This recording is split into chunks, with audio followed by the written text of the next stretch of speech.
Bonjour tout le monde, c'est l'heure de la lecture de l'Évangile tel qu'il m'a été révélé de Maria Valtorta, 10e et dernier tome de la série.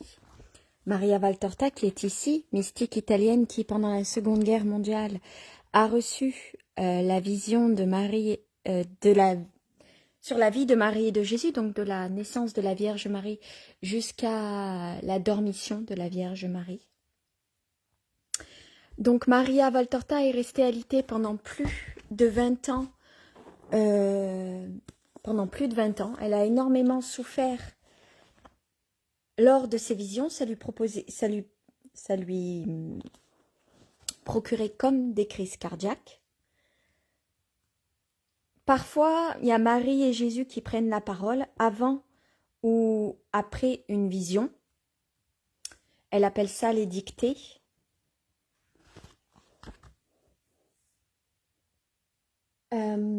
Jésus l'appelle Petit Jean qui veut dire Dieu fait grâce. Alors, Jean était l'apôtre préféré de Jésus, notamment, mais ça veut dire Dieu fait grâce, et Dieu a fait grâce à Maria Valtorta de nous donner des visions sur la vie de Jésus.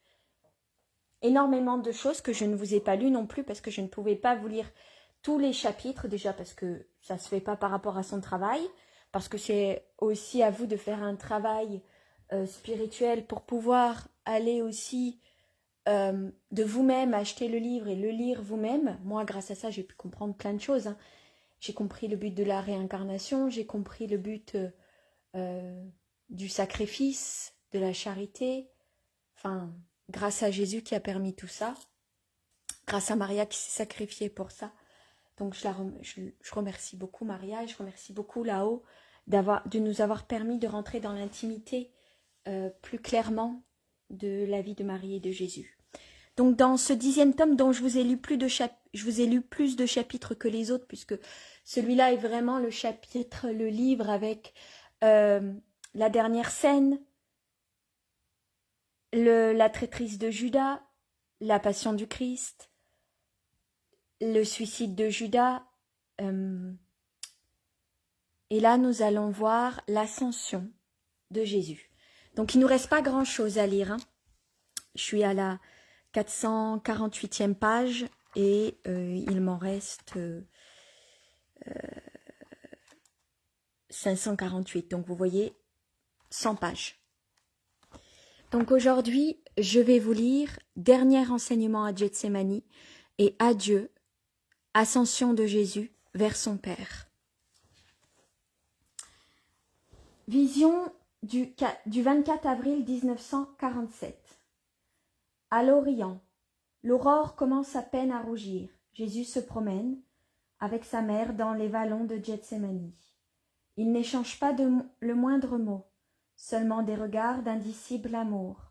Peut-être les paroles ont-elles déjà toutes été dites, peut-être n'ont-elles jamais été dites. Ce sont leurs deux âmes qui se sont parlé, celle du Christ et celle de la mère du Christ. Maintenant, c'est une contemplation d'amour, une réciproque contemplation, la nature humide de rosée, la pure lumière du matin, en ont connaissance, de même que ces gracieuses créatures de Dieu, que sont les herbes, les fleurs, les oiseaux, les papillons, les hommes sont absents. Personnellement, je me sens mal à l'aise d'être présente à ce moment d'adieu.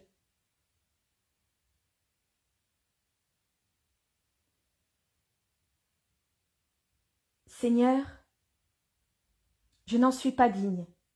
Voilà mon cri, tandis que mes larmes coulent en contemplant la dernière heure de l'union terrestre entre la mère et le Fils, et en pensant que nous voilà parvenus au terme de l'amoureuse fatigue, celle de Jésus, celle de Marie, et du pauvre petit indigne enfant que Jésus a voulu comme témoin de tout le temps messianique, et qui a pour nom Maria. Mais que Jésus aime appeler le petit Jean et aussi la violette de la croix. Alors, Maria a mis un petit astérix a pour nom Maria, c'est-à-dire Maria Valtorta, mais elle est appelée Petit Jean et Violette de la Croix, et comme elle le dira plus loin, Maria de la Croix, ou Maria de la Croix de Jésus. Alors je ne savais pas qu'elle se faisait appeler Maria de la Croix, que Jésus l'appelait ma petite Violette, enfin la Violette de la Croix. Alors je crois que c'est Violette parce qu'il y avait des violettes au moment où, à côté de la croix. Je ne sais plus exactement quelle est la raison, mais il me semble que c'est ça.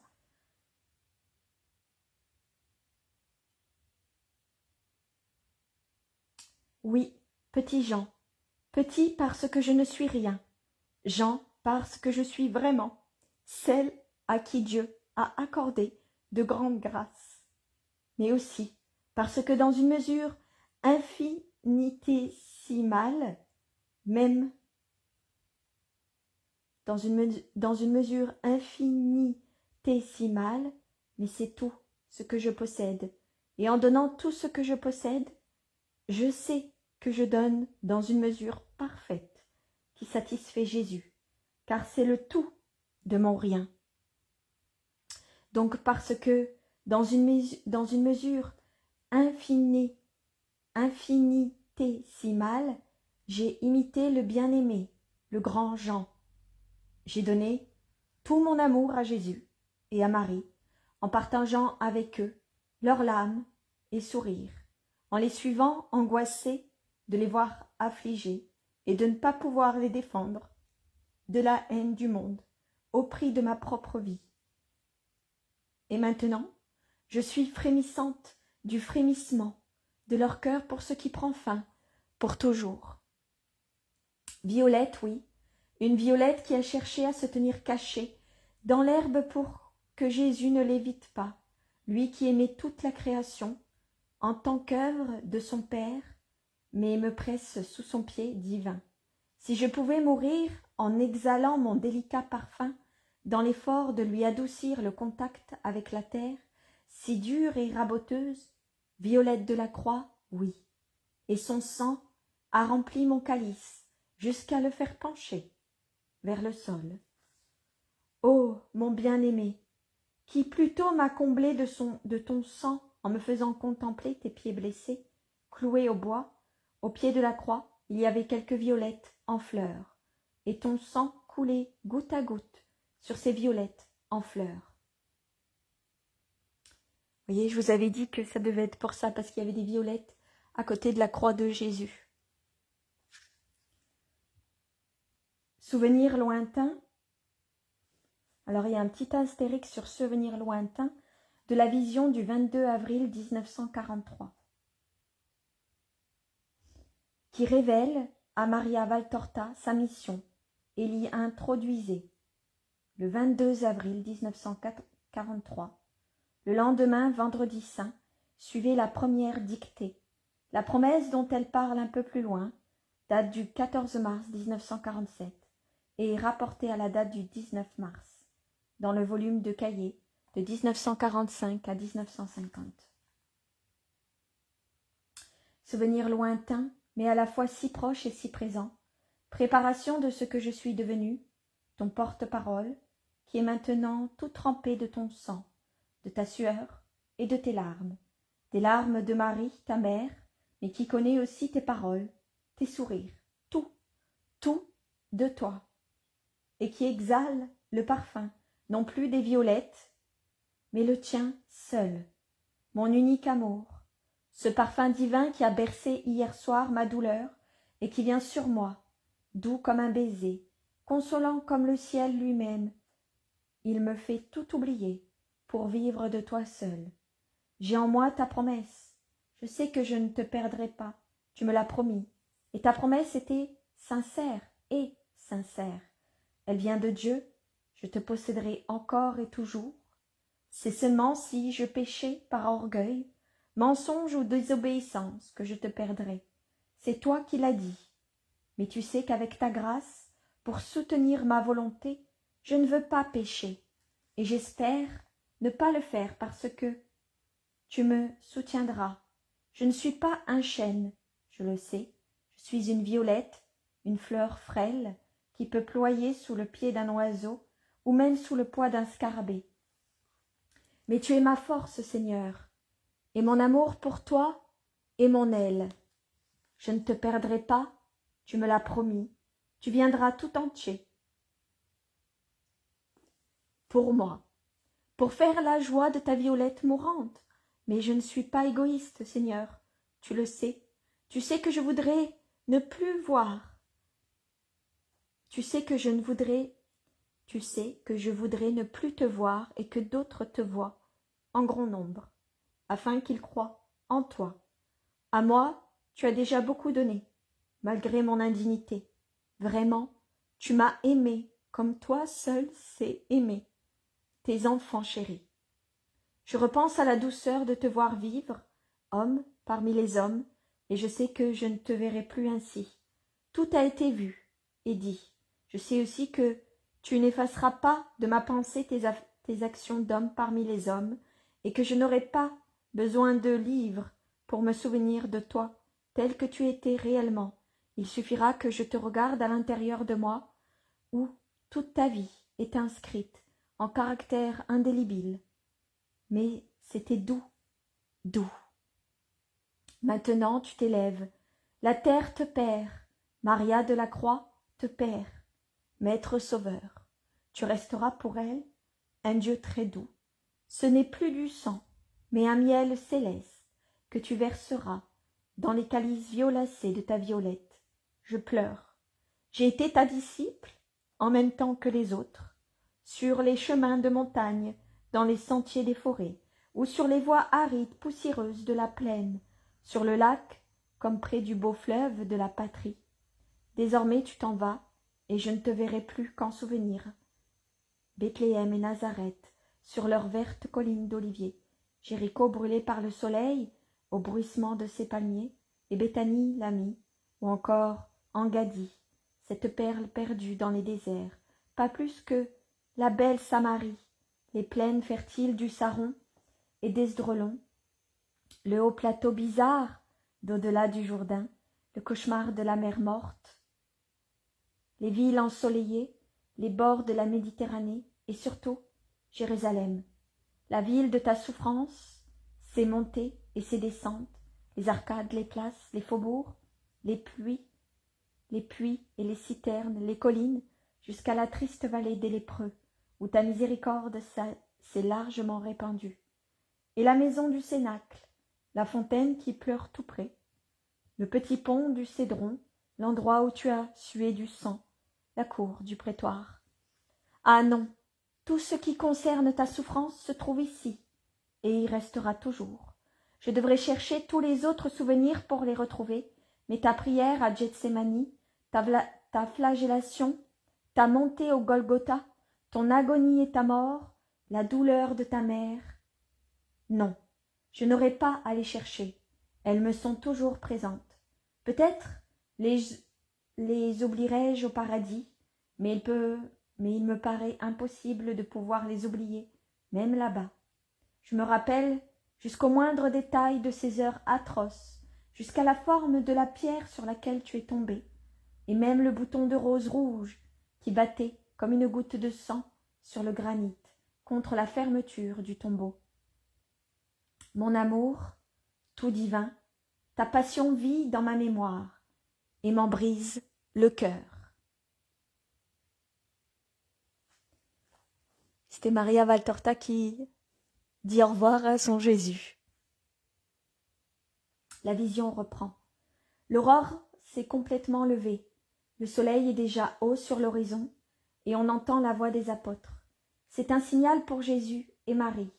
Ils s'arrêtent, se regardent l'un en face de l'autre. Puis Jésus ouvre les bras et accueille sa mère sur sa poitrine. Oh, c'était bien un homme, un fils de femme. Pour le croire, il suffit de regarder cet adieu. L'amour déborde en une pluie de baisers sur la mère tant aimée. L'amour couvre de baisers le fils tant aimé. C'est à croire qu'ils ne pourront se séparer. Quand ils semblent le faire, une autre étreinte les unit encore. et parmi les baisers, des paroles de réciproque bénédiction. Oh, c'est vraiment le Fils de l'homme qui quitte celle qui l'a engendré. C'est vraiment la mère qui congédie son fils pour le rendre au Père. Excusez-moi.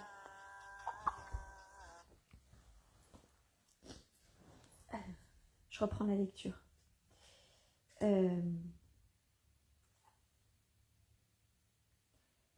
Oh, c'est vraiment le Fils de l'homme qui quitte celle qui l'a engendré. C'est vraiment la mère qui congédie son fils pour le rendre au Père. C'est le gage de l'amour à la toute pure. Dieu qui embrasse la mère de Dieu.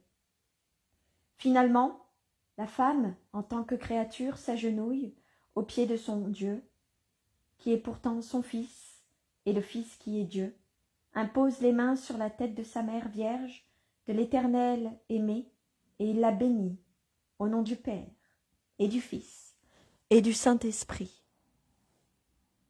Puis, il s'incline et la relève en déposant un dernier baiser sur son front, blanc, comme un pétale de lys sous l'or de ses cheveux, si jeune encore.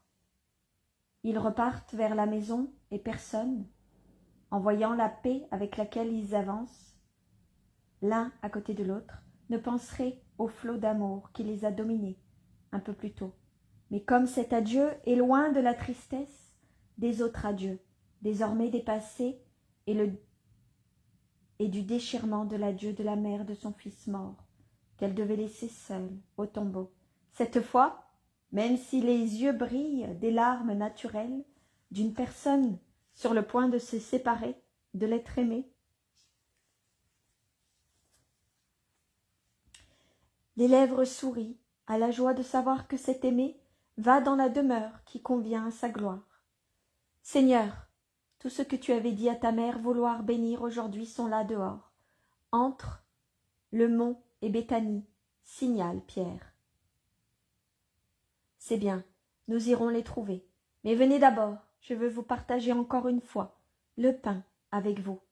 Ils entrent dans la pièce où 10 jours plus tôt se trouvaient les femmes pour la scène du 14e jour du second mois. Marie accompagne Jésus jusque-là, puis elle se retire, il reste Jésus et les 11 apôtres. Sur la table sont disposées de la viande rôtie, des fromages et des olives noires, une petite amphore de vin et une d'eau, plus grande ainsi que les larges pains. C'est une table simple, sans l'apparat de quelque cérémonie de luxe, mais uniquement parce qu'il faut bien que l'on mange. Jésus offre et fait les parts, il se tient au milieu, entre Pierre et Jacques, fils d'Alphée. C'est lui qui les a appelés à ses places. Jean, Jude et Jacques se trouvent en face de lui. Thomas, Philippe, Matthieu sont d'un côté, André, Barthélemy, Simon le Zélote de l'autre. Ainsi, tous peuvent voir leur Jésus. Le repas est bref, silencieux. Les apôtres arrivés au dernier jour de proximité avec Jésus, et malgré les apparitions successives, collectives ou individuelles, à partir de la résurrection, toutes pleines d'amour, n'ont jamais perdu cette retenue et cette vénération qui ont caractérisé leur rencontre avec Jésus ressuscité. Une fois le repas fini, Jésus ouvre les mains au-dessus de la table en faisant son geste habituel devant un fait inéluctable, et il dit : « Voici venue l'heure où je dois vous quitter pour retourner vers mon Père. Écoutez les dernières paroles de votre Maître. Ne vous éloignez pas de Jérusalem ces jours-ci. Lazare, à qui j'ai parlé, a veillé une fois encore à réaliser les désirs de son Maître. J'ai parlé, a veillé une fois encore à réaliser les désirs de son Maître.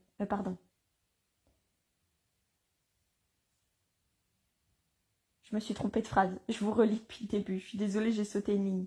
Ne vous éloignez pas de Jérusalem ces jours-ci. Lazare, à qui j'ai parlé, a veillé une fois encore à réaliser les désirs de son Maître. Il vous cède la maison de la dernière scène pour que vous ayez une demeure où réunir l'assemblée et vous recueillir en prière. Restez à l'intérieur pendant ces jours et priez avec assiduité pour vous préparer à la venue de l'Esprit Saint qui vous perfectionnera pour votre mission. Rappelez-vous que moi, qui suis pourtant Dieu, je m'étais préparé par une sévère pénitence à mon ministère d'évangélisateur. Ce sera toujours plus facile et plus court pour vous. Je n'exige rien d'autre de vous. Il me suffit que vous priez assidûment, en union avec les 72 disciples et sous la conduite de ma mère, que je vous recommande avec l'empressement d'un fils. Elle sera pour vous une mère et une maîtresse d'amour et de sagesse parfaite. J'aurais pu vous envoyer ailleurs pour vous préparer à recevoir l'Esprit Saint, mais je tiens à ce que vous restiez ici, car c'est à Jérusalem, négatrice, qui doit s'étonner de voir se continuer les prodiges divins, accomplis pour répondre à ces réfutations. Plus tard, l'Esprit Saint vous fera comprendre la nécessité que l'Église surgisse précisément dans cette ville, qui d'un point de vue humain est la plus indigne de la posséder. Mais Jérusalem, c'est toujours Jérusalem. Même si le péché y est à son comble, et si c'est ici qu'a eu lieu le déicide, cela ne lui servira à rien. Elle est condamnée. Mais si elle est condamnée, tous ses habitants ne le sont pas.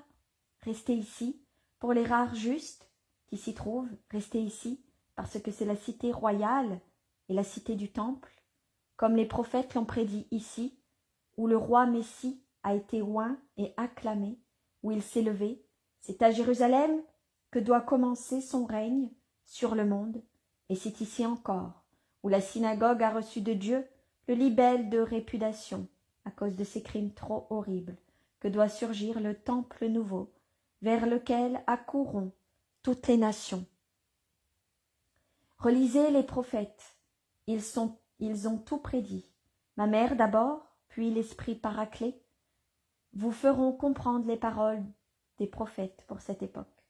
Restez ici, jusqu'au moment où Jérusalem vous répudiera, comme elle m'a répudié, et haïra mon Église, comme elle m'a haï, en fomentant de noirs desseins pour l'exterminer.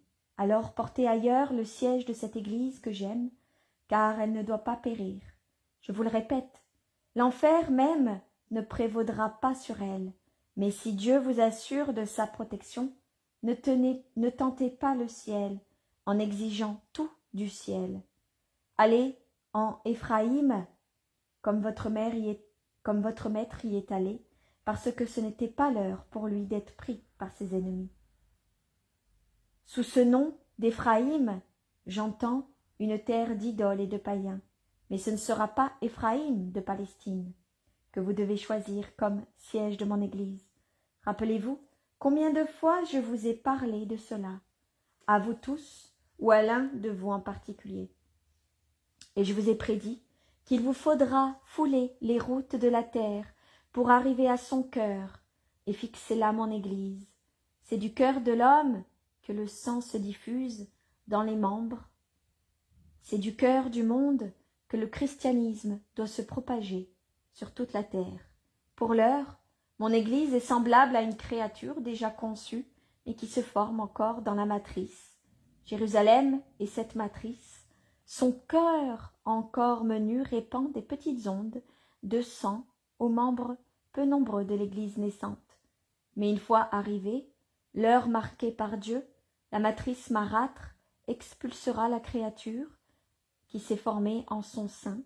Celle-ci partira vers une terre nouvelle, où elle grandira pour devenir un grand corps qui s'étendra sur toute la terre, et les battements du cœur de l'Église devenue fort se propageront dans tout son grand corps. Le cœur de l'Église, affranchi de tout lien avec le temple éternel et victorieuse sur les ruines du temple détruit, battra au cœur du monde pour dire aux Juifs, comme aux païens, que Dieu seul triomphe et veut ce qu'il veut, et que ni la haine des hommes, ni les troupes d'idoles n'arrêtera sa volonté. Mais cela viendra par la suite, et en ce temps-là, vous saurez quoi faire. L'Esprit de Dieu vous conduira, ne craignez pas. Pour le moment, réunissez à Jérusalem la première assemblée de fidèles. Puis d'autres assemblées se formeront à mesure que le nombre grandira. En vérité, je vous dis que les habitants de mon royaume se multiplieront, comme des semences jetées dans une excellente terre. Mon peuple se propagera par toute la terre. Le Seigneur dit au Seigneur, parce que tu as fait cela, parce que tu ne m'as pas refusé ton fils, ton unique, je te comblerai de bénédictions. Je rendrai ta descendance aussi nombreuse que les étoiles du ciel et que le sable au bord de la mer, et ta descendance occupera les places fortes de ses ennemis. Puisque tu as écouté ma voix, toutes les nations de la terre s'adresseront l'une à l'autre. La bénédiction par le nom de ta descendance. Bénédiction est mon nom, mon signe et ma loi, là où ils sont reconnus souverains. L'Esprit Saint, le sanctificateur, va venir, et vous en serez remplis. Faites en sorte d'être purs, comme tout ce qui doit approcher le Seigneur. J'étais Seigneur, moi aussi, comme lui, mais sur ma divinité, j'avais endossé un vêtement pour pouvoir être parmi vous, et non seulement pour vous instruire et vous racheter par les organes et le sang de ce vêtement, mais aussi pour porter le Saint des saints parmi les hommes, sans qu'il soit inconvenant que tout homme, même impur, puisse poser les yeux sur celui que les séraphins craignent de contempler. Maintenant, le conseil de Dieu est une grâce si sublime qu'il convient de vous préparer, par une volonté héroïque, à une perfection qui vous rende semblable à votre Père et à votre Jésus, dans ses rapports avec le Père et l'Esprit Saint. Ayez donc une charité parfaite et une pureté parfaite pour pouvoir comprendre l'amour et le recevoir sur le trône de votre cœur. Perdez-vous dans le gouffre de la contemplation, efforcez-vous d'oublier que vous êtes des hommes, essayez de vous changer en séraphins, lancez-vous dans la fournaise, dans les flammes de la contemplation. La contemplation de Dieu ressemble à une étincelle qui jaillit du choc du silex contre le briquet et produit feu et lumière. Le feu est purificateur, il consume la matière opaque et toujours souillée, et la transforme en une flamme lumineuse et pure. Vous n'aurez pas le royaume de Dieu en vous si vous n'avez pas l'amour. En effet, le royaume de Dieu, c'est l'amour. Il apparaît avec l'amour, et par l'amour, il s'établit en vos cœurs, au milieu de l'éclat d'une lumière immense, qui pénètre et féconde, enlève l'ignorance, donne la sagesse, dévore l'homme et crée le Dieu. Le Fils de Dieu, mon frère, le roi du trône que Dieu a préparé pour ceux qui se donnent à lui, pour avoir Dieu. Dieu seul. Soyez donc purs et saints, grâce à l'oraison ardente qui sanctifie l'homme, parce qu'elle le plonge dans le feu de Dieu, qu'est la charité.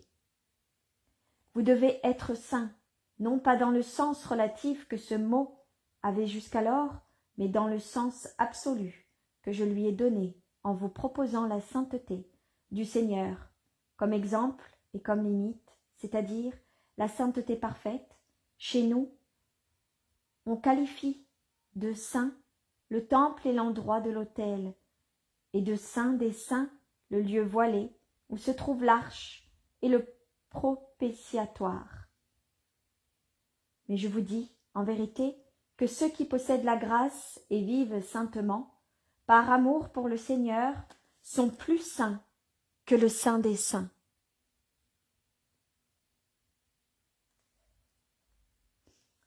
Parce que Dieu ne se pose pas seulement sur eux, comme sur le propitiatoire qui est dans le temple pour transmettre ses ordres, mais il habite en eux pour leur donner son amour. Vous rappelez-vous mes paroles de la dernière scène? Je vous avais alors promis l'Esprit Saint. Il est sur le point de venir, vous baptiser, non plus avec l'eau comme Jean l'a fait avec vous, pour vous préparer à moi, mais avec le feu, pour vous préparer à servir le Seigneur comme il le veut. Dans quelques jours, il sera ici. Après sa venue, vos capacités vont croître sans mesure et vous serez capable de comprendre les paroles de votre roi et de faire les œuvres qu'il vous a demandé d'accomplir pour étendre son royaume sur la terre. Après la venue de l'Esprit Saint, vas-tu donc reconstruire le royaume d'Israël ? Demande-t-il en l'interrompant. Il n'y aura plus de royaume d'Israël, mais mon royaume, et il s'accomplira quand mon Père l'a décidé. Il ne vous appartient pas de connaître les temps et les moments que le Père s'est réservés. En son pouvoir, mais vous, en attendant, vous recevrez la force de l'Esprit Saint qui viendra sur vous, et vous serez mes témoins à Jérusalem, en Judée, en Samarie, et jusqu'aux confins de la terre, en fondant les assemblées, là où des hommes sont réunis, en mon nom, en baptisant des gens au nom très saint du Père, du Fils et du Saint-Esprit, comme je vous l'ai dit, pour qui est la grâce et vive dans le Seigneur, en prêchant l'Évangile à toutes les créatures, en enseignant ce que je vous ai enseigné, en faisant ce que je vous ai commandé, et moi je serai avec vous tous les jours, jusqu'à la fin du monde. Et je veux encore ceci, ce sera Jacques, mon frère, qui présidera l'assemblée de Jérusalem. Pierre, comme chef de toute l'Église, devra souvent entreprendre des voyages apostoliques, parce que tous les néophytes désireront connaître le pontife, chef suprême de l'Église, mais l'ascendant de mon frère sur les tièdes, sur les fidèles de cette première Église sera grande. Les hommes sont toujours des hommes, et ils voient en homme. Il leur semblera que Jacques prend ma suite uniquement parce qu'il est mon frère. En vérité, je vous dis qu'il est plus grand et semblable au Christ par sa sagesse que par sa parenté. Son frère, c'est pas son frère c'est son cousin, n'oubliez pas. Jacques et Jude sont les cousins de Jésus, mais il l'appelle mon frère, parce que ça se dit comme ça. À l'époque, il n'y a pas de cousin-cousine. Ça reste son frère. Mais c'est ainsi.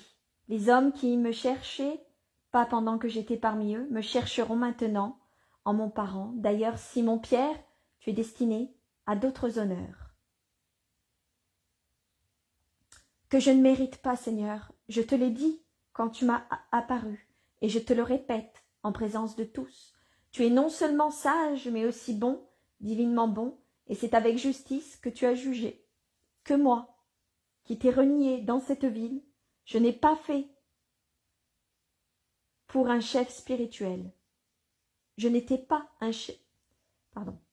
Que je t'ai renié dans cette ville, je n'étais pas fait pour en être un chef spirituel. Tu veux m'épargner des mépris bien fondés.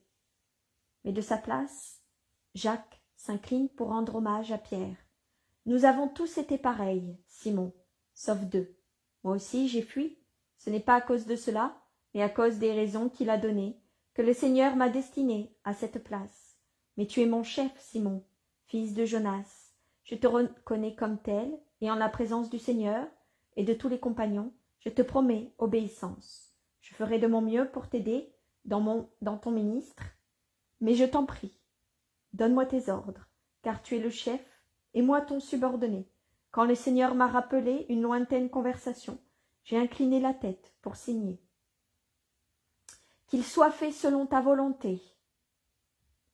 C'est ce que je te dirai à partir du moment où, le Seigneur nous ayant quittés, tu seras son représentant sur la terre. Et nous nous aimerons en nous aidant dans le ministère sacerdotal. Oui, aimez-vous et aidez-vous mutuellement, parce que c'est mon commandement nouveau et le signe que vous appartenez vraiment au Christ. Que rien ne vous trouble. Dieu est avec vous. Vous pouvez faire ce que je veux de vous. Je ne vous imposerai rien que vous ne puissiez accomplir, car je ne veux pas votre perte, mais votre gloire. Je vais préparer votre place à côté de mon trône. Soyez unis à moi et au Père dans l'amour. Pardonnez au monde qui vous hait. Appelez fils et frères ceux qui viennent à vous. Où sont déjà avec vous, par amour pour moi. Soyez dans la paix avec la certitude que je suis toujours prêt à vous aider à porter votre croix. Je serai avec vous dans les fatigues de votre ministère et à l'heure des persécutions. Vous ne périrez pas, vous ne succomberez pas, même si ceux qui voient avec les yeux du monde en auront l'impression. Vous serez accablés, affligés, lassés, torturés, mais ma joie sera en vous, car je vous aiderai en tout. En vérité, je vous dis que lorsque vous aurez pour ami l'amour, vous comprendrez que tout ce que l'on subit et vit par amour pour moi devient léger. Mais la lourde torture du monde, car pour celui qui rêvait d'amour chaque acte volontaire ou imposé, le joug de la vie et du monde se change en un joug proposé par Dieu, par moi. Et je vous le répète, la charge que je vous impose est toujours proportionnée à vos forces, et mon joug est léger, car je vous aide à le porter. Vous le savez, le monde ne sait pas aimer, mais vous, dorénavant, aimez le monde, un amour surnaturel pour le lui apprendre. Et s'ils vous disent, en vous voyant persécuté, est-ce ainsi que Dieu vous aime? En vous faisant souffrir, en étant la cause de votre douleur, ce n'est pas la peine d'appartenir à Dieu. Répondez, la douleur ne vient pas de Dieu, mais Dieu la permet. Nous en savons la raison, et nous nous glorifions d'avoir la part qu'a eue le Sauveur Jésus, Fils de Dieu. Répondez, nous nous glorifions d'être crucifiés et continuer la passion de notre Jésus. Répondez par ces paroles tirées du livre de la sagesse. C'est par la jalousie du diable que la mort est entrée dans le monde, et Dieu n'a pas fait la mort, et ne prend pas plaisir à la souffrance des vivants. Tout ce qu'il a créé est vie et salut. Répondez, à présent nous semblons persécutés et vaincus, mais au jour de Dieu, les sorts sont inversés. Nous, les justes qui étions persécutés sur la terre, nous serons glorieux devant ceux qui nous ont tourmentés et méprisés.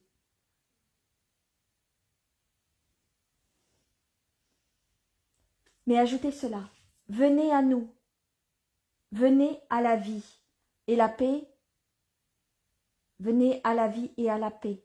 Notre Seigneur ne veut pas votre perte, mais votre salut. Il a donné son Fils bien-aimé, afin que vous soyez tous sauvés. Réjouissez-vous donc de participer à mes souffrances, pour pouvoir être ensuite avec moi dans la gloire. Je serai ta très grande récompense, a promis le Seigneur à Abraham, et en lui à tous les fidèles serviteurs.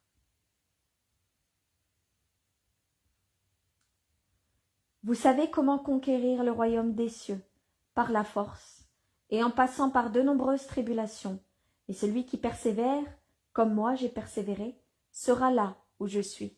Je vous ai dit quels sont le chemin et la porte qui conduisent au royaume des cieux. Je suis le premier à avoir emprunté ce chemin, et je suis retourné au Père par cette porte. S'il y avait une autre voie, je vous l'aurais indiquée, car j'ai pitié de votre faiblesse d'homme, mais il n'y en a pas d'autre. En vous l'indiquant comme unique chemin et unique porte, je vous répète, quel est le remède qui donne la force nécessaire pour y passer? C'est l'amour, toujours l'amour. Tout devient possible quand nous avons l'amour en nous, et tout l'amour vous sera donné, par l'amour qui vous aime. Si vous demandez en mon nom assez d'amour pour devenir des athlètes de sainteté. Maintenant, donnons-nous le baiser d'adieu, mes amis bien-aimés. Ils se lèvent pour les embrasser, tous l'imitent, mais alors que Jésus a un sourire paisible, d'une beauté vraiment divine, eux pleurent. Ils sont tous troublés.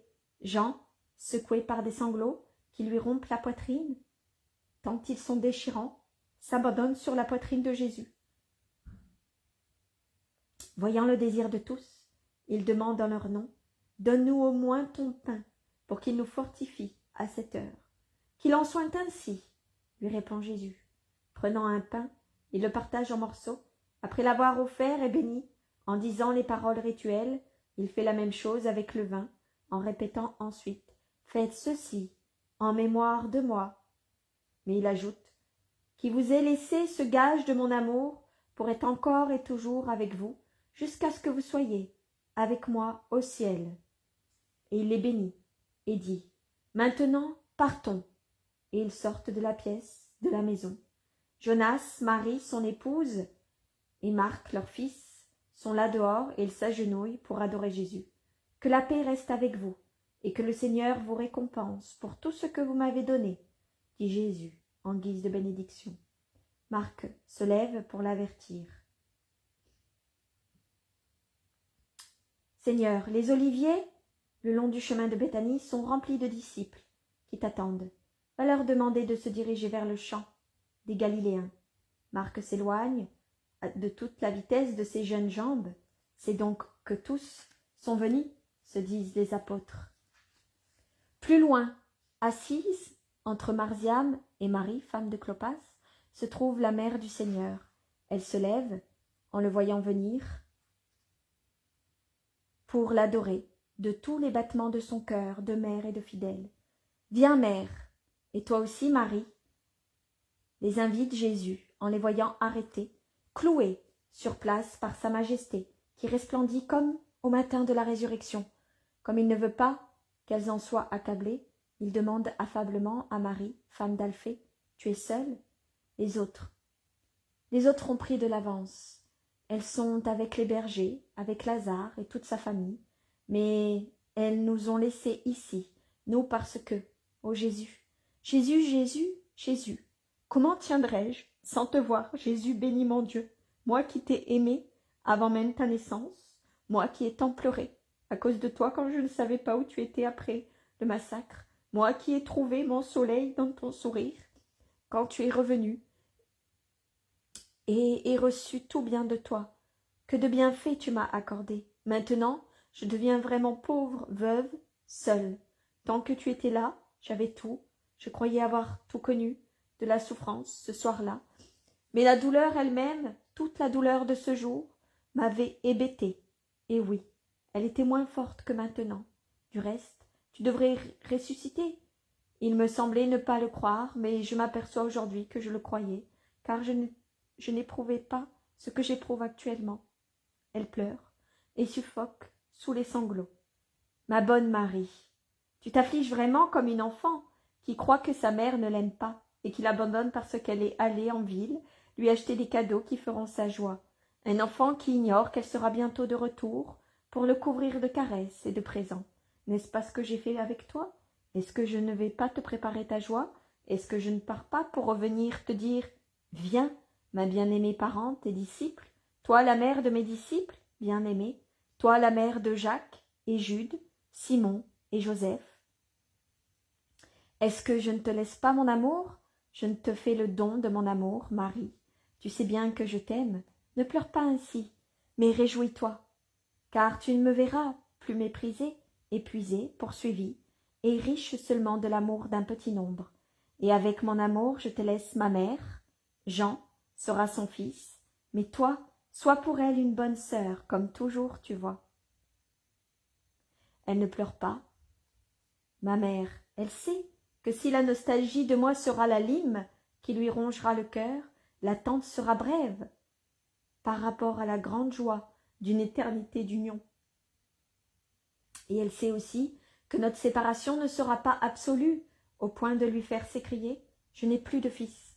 C'était le cri de douleur du jour de la douleur. Maintenant, dans son cœur, chante l'espérance. Je sais que mon fils monte vers le Père, mais il ne me privera pas de son amour spirituel. C'est ce que tu crois, toi et tous. Voici les uns et les autres. Voici mes bergers. Apparaissent le visage de Lazare et des sœurs au milieu de tous les serviteurs de Béthanie. Le visage de Jeanne semblable à une rose sous un voile de pluie. Ceux d'Élise et de Niquée, déjà marqués par l'âge. C'est maintenant la peine qui creuse leurs rides, car c'est toujours une peine pour la créature, même si l'âme jubile à la vue du triomphe du Seigneur, et celui d'Anastasica, et encore les visages de Lys, des premières vierges, l'ascétique visage d'Isaac, et celui inspiré de Matthias, le visage viril de Manahen, et ce austère de Joseph et de Nicodème, visage, visage, visage.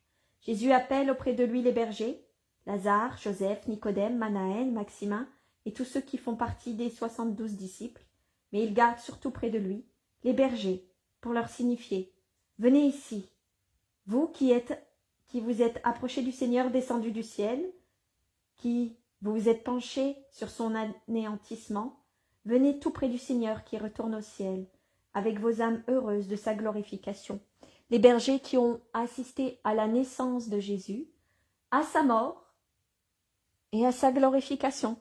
Eux, ils ont tout vu.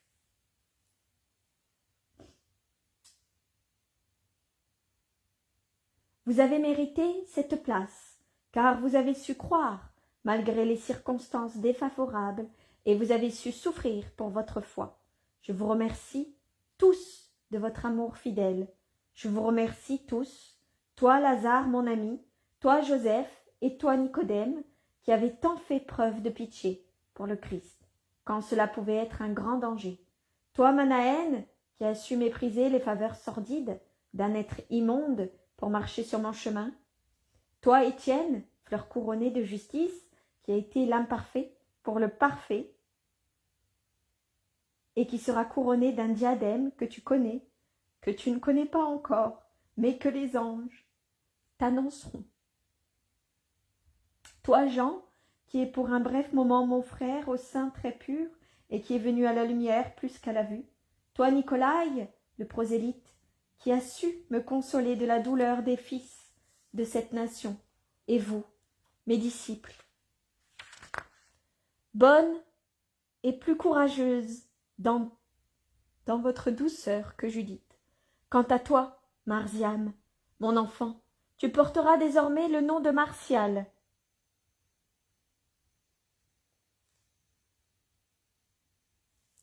Alors il y a un petit astérix. Martial, l'abbaye de Saint-Martial de Limoges, rapporte que l'adolescent Martial, né près de Ramma, serait mis à la suite du Christ, en s'attachant particulièrement à Pierre. Marziam a été adopté par Pierre, et Pierre va partir bien sûr à Rome, et Marziam va s'appeler Martial, Saint Martial.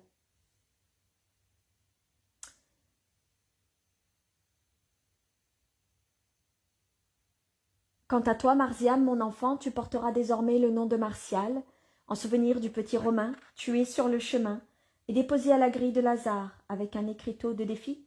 Demande maintenant aux Galiléens de te ressusciter, s'il est le Christ, et s'il est vraiment ressuscité. Ce petit garçon était le dernier des innocents de Palestine, qui ont perdu la vie pour me servir. Ah, j'étais pas au courant. J'ai pas eu cette vision, j'ai pas lu cette vision qu'il y avait le petit Romain. Alors, est-ce que c'est le petit Romain que Jésus avait, qu'il avait adopté, que ses parents ils étaient morts et qu'il avait confié à Joseph, et donc il y aurait ce petit Romain qui a été tué sur le chemin et déposé à la grille de Lazare avec un écriteau de défi. Demande maintenant aux Galiléens de te ressusciter, s'il est le Christ et s'il est vraiment ressuscité. Je n'étais pas au courant qu'il y avait un petit garçon qui était mort, qui a été tué et qui portait ce petit écriteau. Je ne l'ai pas vu en vision.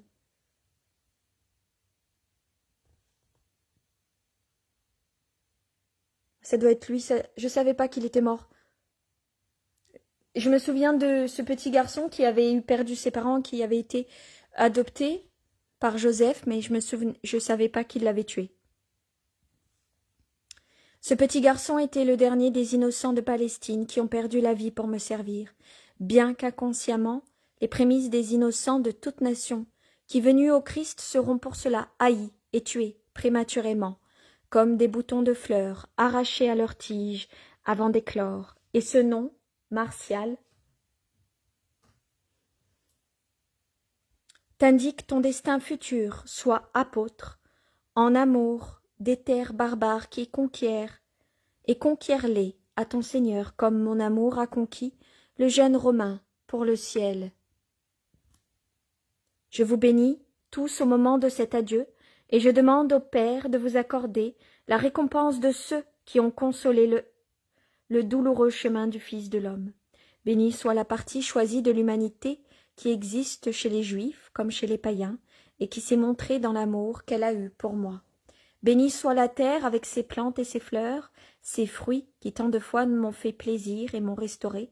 Bénie soit-elle avec ses eaux et ses tiédeurs, ses oiseaux et ses animaux qui bien des fois ont surpassé les êtres humains pour réconforter le Fils de l'homme. Béni sois-tu, soleil, et toi, mer, et vous, montagnes, collines et plaines. Bénis soyez-vous, étoiles qui avez été pour moi des compagnes dans la prière nocturne et dans la douleur. Et toi aussi, lune qui m'a éclairé pour me diriger dans mon pèlerinage d'évangélisateur. Soyez bénis, toutes les créatures, qui êtes l'œuvre de mon Père, mes compagnes en cette heure mortelle, les amis de celui qui avait quitté le ciel pour enlever à l'humanité affligée les tribulations dues à la faute qui coupe de Dieu. Et bénis soyez-vous, instruments innocents de ma torture, épines, métaux, bois, cordages tordus, parce que vous m'avez aidé à accomplir la volonté de mon Père. Quelle voix de tonnerre à Jésus!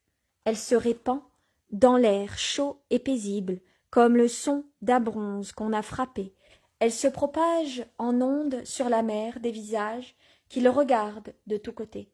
Ils sont des centaines à entourer Jésus qui monte, avec les plus aimés, vers le sommet de l'Olivet.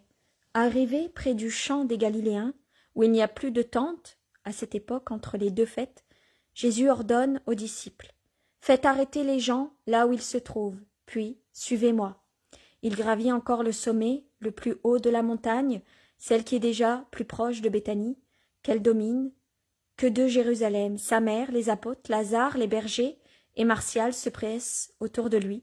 Plus loin, les autres disciples forment un demi-cercle pour tenir en arrière la foule des fidèles. Jésus est debout, sur une large pierre qui dépasse un peu, toute blanche, au milieu de l'herbe verte d'une clairière. Il est inondé de soleil, ce qui rend son vêtement blanc, comme neige. Il fait briller, comme de l'or ses cheveux, ses yeux brillent d'une lumière divine. Il ouvre les bras, en un geste d'étreinte.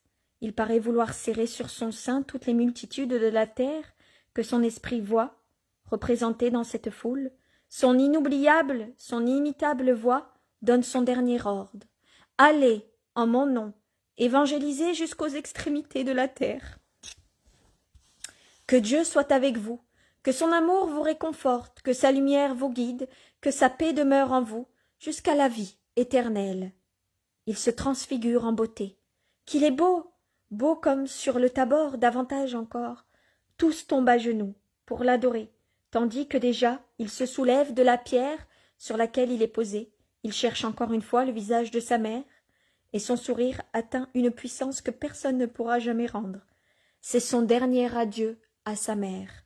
Il s'élève, le soleil encore plus libre de l'embrasser, maintenant que nul feuillage, même léger, ne vient intercepter ses rayons, frappe de son éclat de Dieu homme qui monte avec son corps très saint au ciel et dévoile ses plaies glorieuses qui resplendissent comme de vives rubis. Le reste est un sourire de lumière nacrée. C'est vraiment la lumière qui se manifeste pour ce qu'elle est en ce dernier instant. Comme dans la nuit de la Nativité, la création étincelle de lumière du Christ qui s'élève, lumière qui dépasse celle du soleil, lumière surnaturelle et bienheureuse, lumière qui descend du ciel à la rencontre de la lumière qui monte. Et Jésus-Christ, le Verbe de Dieu disparaît de la vue des hommes dans un océan de splendeur. Sur terre, deux bruits seulement rompent le silence profond de la foule, en extase, le cri de Marie, quand il disparaît, « Jésus !» et la plainte d'Isaac. Un étonnement religieux a rendu les autres muets, et ils restent là, jusqu'à ce que deux lumières angéliques d'une extraordinaire pureté apparaissent sous une forme humaine pour dire les paroles rapportées dans le premier chapitre des Actes des Apôtres. Et les paroles, Maria a mis un petit astérix. « Homme de Galilée, Pourquoi restez-vous ainsi à regarder le ciel, ce Jésus ce Jésus qui vous a été enlevé et monté au ciel à sa demeure éternelle en reviendra au moment fixé de la même manière que vous l'avez vu s'en aller. Et la vision se termine et nous venons d'assister à l'ascension du Christ.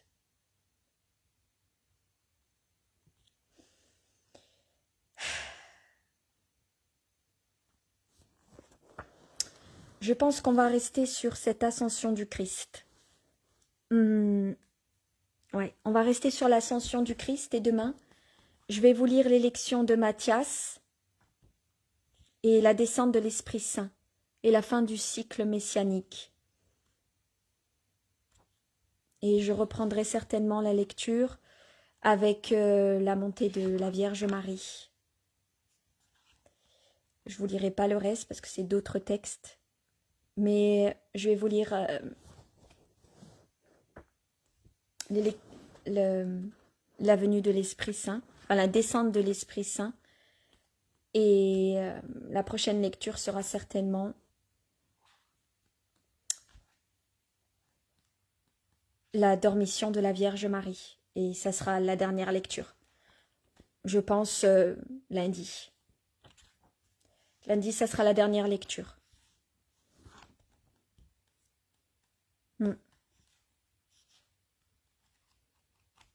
Ouais. Demain, je reprendrai avec la... Parce qu'il cherche un 12e apôtre, donc ça doit être ça l'élection de Matthias, je ne sais pas. Je reprendrai demain. À tout à l'heure pour les chapelets, pour les neuvaines. Que Dieu vous accorde sa paix, Jésus et Marie leur miséricorde. Je vous embrasse. À tout à l'heure. Ou à tout de suite parce que c'est dans pas longtemps, dans moins d'une demi-heure. Non, dans un peu plus d'une demi-heure. À tout à l'heure. Bisous.